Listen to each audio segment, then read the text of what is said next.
மாவீரன் உத்தம் சிங் இந்திய சுதந்திரப் போராட்டத்தில் தாய்நாட்டிற்காக உயிர்த்தியாகம் செய்த பல்வேறு தலைவர்களில் மிகவும் முக்கியமானவர். பகத்சிங்கின் நண்பராக அறியப்படும் இவர் ஜாலியன் வாலாபாக் படுகொலையை நேரில் கண்டு மனம் நொந்து ஆங்கிலேய எதிர்ப்பில் தன்னை தீவிரமாக ஈடுபடுத்திக் கொண்டவர். ஆனால் வரலாற்றில் பகத்சிங் அளவிற்கு மக்கள் மத்தியில் அறியப்படாதவராகவே இருக்கின்றார். ஆங்கிலேயர்களையும் அவர்களுடைய ஆயுதங்களையும் கண்டு சிறிதளவும் அச்சமின்றி துணிச்சலோடு போராடிய மாவீரன் உத்தம் சிங் பற்றிய பலரும் அறியாத செய்திகளை இங்கே காண்போம். பஞ்சாப் மாநிலம் சங்க்ரூர் மாவட்டத்தின் சுனாம் கிராமத்தில் 1899ஆம் ஆண்டு டிசம்பர் மாதம் 26ஆம் தேதி பிறந்தார் உத்தம் சிங். தனது 7 வயதில் தன் தாய் தந்தையரை இழந்த அவர் தனது சகோதரனுடன் அமிர்தசரஸ் நகரில் அமைந்துள்ள கால்சா எனும் சீக்கிய ஆதரவற்றோர் இல்லத்தில் வளர்ந்து வந்தார். 1918இல் தனது மெட்ரிகுலேஷன் தேர்வில் தேர்ச்சி பெற்று ஆசிரமத்தை விட்டு வெளியேறி தன்னை சுதந்திர போராட்ட நடவடிக்கைகளில் இணைத்து கொண்டார். இந்திய சுதந்திர புரட்சி இயக்கங்களை ஒடுக்கவும் சுயாட்சி வேண்டி போராடும் இந்தியர்களை அடக்கவும் ஆங்கிலேய அரசால் கொண்டுவரப்பட்ட சட்டமே ரவுலட் சட்டமாகும். இச்சட்டத்தின்படி காவலர்கள் போராட்டக்காரர்களை விசாரணையின்றி கைது செய்து சிறையில் அடைக்க முடியும். மேலும் தீவிரவாதி என்று சந்தேகமுடைய எந்த இந்திய குடிமகனையும் கைது செய்து 2 ஆண்டுகள் விசாரணையின்றி சிறையில் அடைக்க இச்சட்டம் வழிவகை செய்தது. இச்சட்டத்தின் கீழ் கைது செய்யப்பட்டால் மேல்முறையீடு செய்யவும் அனுமதி கிடையாது. இதுவே உத்தம் சிங் எனும் மாவீரன் உருவாகவும் காரணமாயிற்று. இச்சட்டத்திற்கு எதிராக நாடெங்கிலும் போராட்டங்கள் வலுத்தன.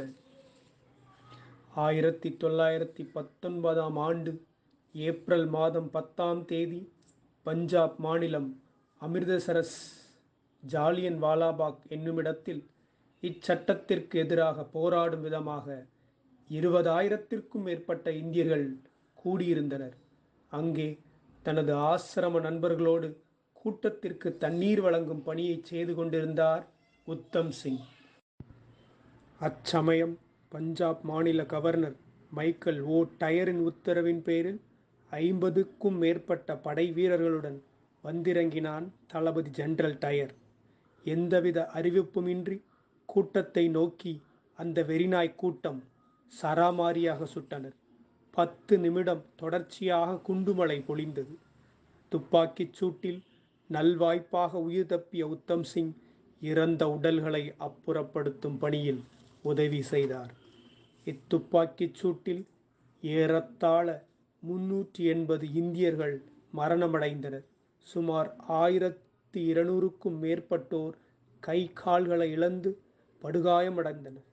இத்துயரச் சம்பவம் உத்தம் சிங் மனதில் ஆழமான வடுவாக மாறியது. தன் இனப்படுகொலையைக் கண்டு மனம் கொதித்த உத்தம் சிங் அமிர்தசரஸ் நகரில் அமைந்துள்ள சீக்கியர்களின் புனித தலமான பொற்கோயிலில் நீராடி ஜெனரல் ஓ டயரை பழி தீர்ப்பேன் என சபதம் ஏற்றுக்கொண்டார்.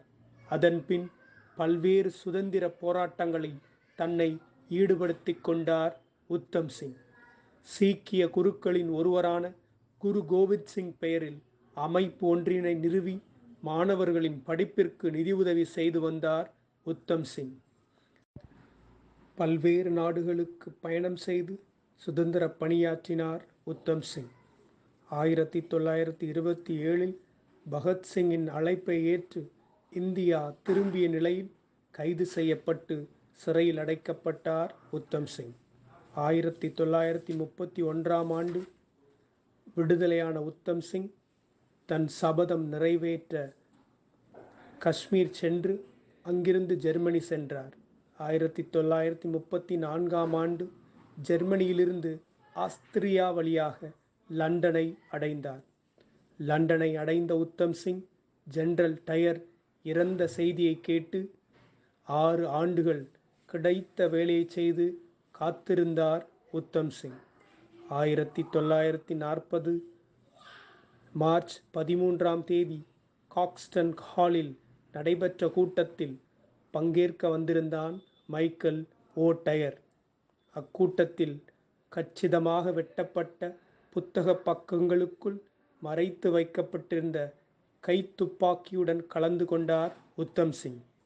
கூட்டத்தில் பேசிய ஜெனரல் ஓ'டயர், பிரிட்டிஷ் சாம்ராஜ்யத்தை வலுப்பெறச் செய்ய இந்தியாவில் செய்ததை ஆப்பிரிக்காவிலும் செய்யவும் தயாராக இருப்பதாக கூறினான். அதற்கு வாய்ப்பே இல்லை என்று கூறியபடி கூட்டத்திலிருந்து எழுந்த உத்தம் சிங் ஜெனரல் ஓ'டயரை நோக்கி சுட்டதில் நிகழ்விடத்திலேயே இறந்தான் ஜெனரல் ஓ'டயர். எவ்வித பயமுமின்றி அங்கேயே நின்ற உத்தம் சிங் கைது செய்யப்பட்டு 1940 ஜூலை 31ஆம் தேதி வந்தே மாதரம் என்னும் முழக்கத்தோடு தூக்கு கயிற்றை முத்தமிட்டார் தியாகச் சிங்கம் உத்தம் சிங். 200 ஆண்டுகள் இந்தியாவை ஆண்ட ஆங்கிலேயர்களை அவர்களுடைய நாட்டிலேயே வீழ்த்தி ஆங்கிலேயர்களுக்கு நீங்கா வடுவை ஏற்படுத்தியவர் மாவீரன் உத்தம் சிங். இன்று டிசம்பர் 26ஆம் தேதி அவரது 102வது பிறந்த நாளில் அவரை நினைவு கூறுவதில் பெருமகிழ்ச்சி அடைகின்றேன். வணக்கம்.